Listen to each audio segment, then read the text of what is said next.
কলকাতা শহরে ভোট ব্যাংকে বড় ধাক্কা খেল তৃণমূল কংগ্রেস। এবারের বিধানসভা নির্বাচনের শহরের অভিজাত আবাসনগুলির ভোটও ধরে রাখতে পারল না রাজ্যের শাসক দল। বরং রাজনৈতিক মহলের মতে কলকাতার একাধিক আবাসনের ভোট উল্লেখযোগ্যভাবে বিজেপির দিকে গিয়েছে। আর সেই প্রবণতাই শেষ পর্যন্ত শহরের আসনগুলিতে তৃণমূলের ভরাডুবির অন্যতম বড় কারণ হয়ে দাঁড়ালো।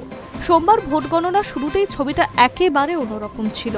প্রথম কয়েক ঘন্টা তৃণমূল ও বিজেপির মধ্যে হাড্ডাহাড্ডি লড়াই চলছিল। একদিকে একাধিক কেন্দ্রে কখনো তৃণমূল এগোচ্ছে, আবার কখনো বিজেপি। কিন্তু বেলা যত গড়িয়েছে ততই স্পষ্ট হয়েছে শহরে ভোটের মেজাজ।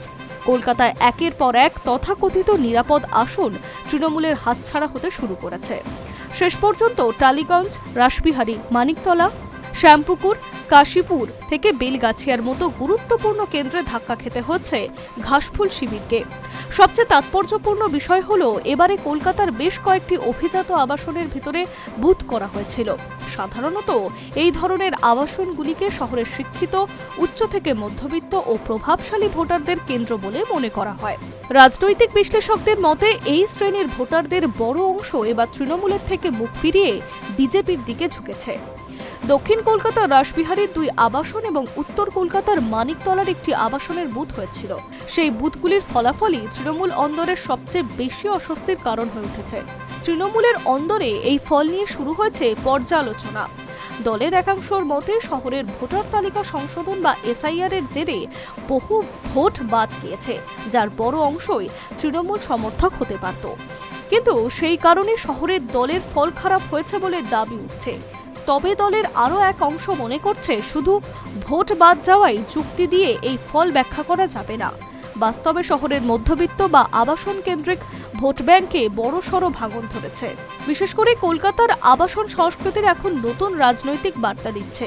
গত 1 দশকে শহরের আবাসন ভিত্তিক ভোটারদের সংখ্যা দ্রুত বেড়েছে।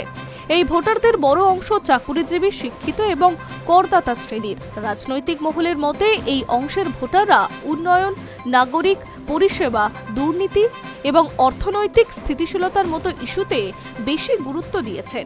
আর সেই জায়গাতে দাঁড়িয়ে বিজেপিতে বেশি ভোট পেয়েছে। উল্লেখ্য, ভোটের আগে তৃণমূল সুপ্রিমো মমতা বন্দ্যোপাধ্যায় 226-এর বেশি আসনে জয়ের ব্যাপারে আত্মবিশ্বাসী ছিলেন। বিজেপি এবং নির্বাচন কমিশনের বিরুদ্ধে কারচুপির আশঙ্কাও প্রকাশ করেছিলেন তিনি। তবে শেষ পর্যন্ত বাংলার শহরে ভোটের একটা বড় অংশ বিজেপির দিকে ঝুঁকেছে।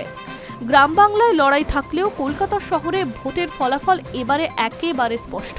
মধ্যবিত্ত আবাসন শহরে শিক্ষিত ভোটারদের বড় অংশ একতরফাভাবে তৃণমূলের সঙ্গে আর নেই। আর সেই পরিবর্তিত সমীকরণই কলকাতায় ঘাসফুলের ভরাডুবির অন্যতম কারণ হয়ে উঠল। Hi news network.